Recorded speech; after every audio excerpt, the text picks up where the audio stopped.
Anda kembali di iNews Prime. Pemirsa, Majelis Hakim Pengadilan Tipikor Jakarta menjatuhkan vonis 6,5 tahun penjara terhadap Harvey Muiz dalam kasus korupsi tata niaga pengelolaan timah. Suami aktris Sandra Dewi ini juga diwajibkan membayar uang pengganti sebesar 210 miliar rupiah.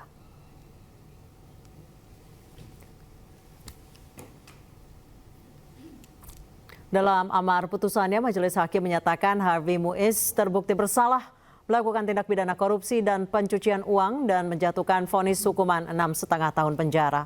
Harvey Muiz juga diwajibkan membayar denda sebesar 1 miliar rupiah dan uang pengganti senilai 210 miliar rupiah. Apabila tidak dibayar, maka harta bendanya akan dirampas dan dilelang untuk mengganti kerugian negara, dan bila jumlah hartanya tidak mencukupi, maka diganti hukuman penjara. Atas vonis yang dijatuhkan tersebut, Harvey Muiz menyatakan masih pikir-pikir apakah akan mengajukan banding atau tidak. 300 triliun sekian sesuai dengan patokun. Mengadili, satu, menyatakan terdakwa Harvey Muiz terbukti secara sah dan meyakinkan bersalah melakukan tindak pidana korupsi yang dilakukan secara bersama-sama dan melakukan tindak pidana pencucian uang yang dilakukan secara bersama-sama sebagaimana dalam dakwaan ke-1 primer dan dakwaan kedua primer. 2, menjatuhkan pidana kepada terdakwa dengan pidana penjara selama 6 tahun dan 6 bulan dan denda sebesar 1 miliar rupiah dengan ketentuan apabila denda tersebut tidak dibayar akan diganti dengan pidana kurungan selama berapa tadi, Pak? 2 tahun. Bukan yang ini.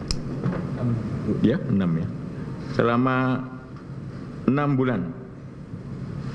Menghukum terdakwa untuk membayar uang pengganti kerugian keuangan negara sebesar 210 miliar rupiah dengan ketentuan jika terpidana tidak membayar uang pengganti selama paling lama 1 tahun setelah putusan pengadilan memperoleh kekuatan hukum tetap. Lihat pertimbangannya seperti apa? Karena upaya hukum itu disediakan oleh peraturan perundang-undangan. Apakah nanti kita akan mengajukan keberatan terhadap harta tersebut atau tidak? Ini semua akan kami pertimbangkan dalam waktu 7 hari ke depan. Tunggu pertimbangannya dulu, salinan putusannya. Kami ada waktu 7 hari untuk pikir-pikir dan setelah itu kami akan tentukan upaya hukum apa yang akan kami lakukan. Demikian.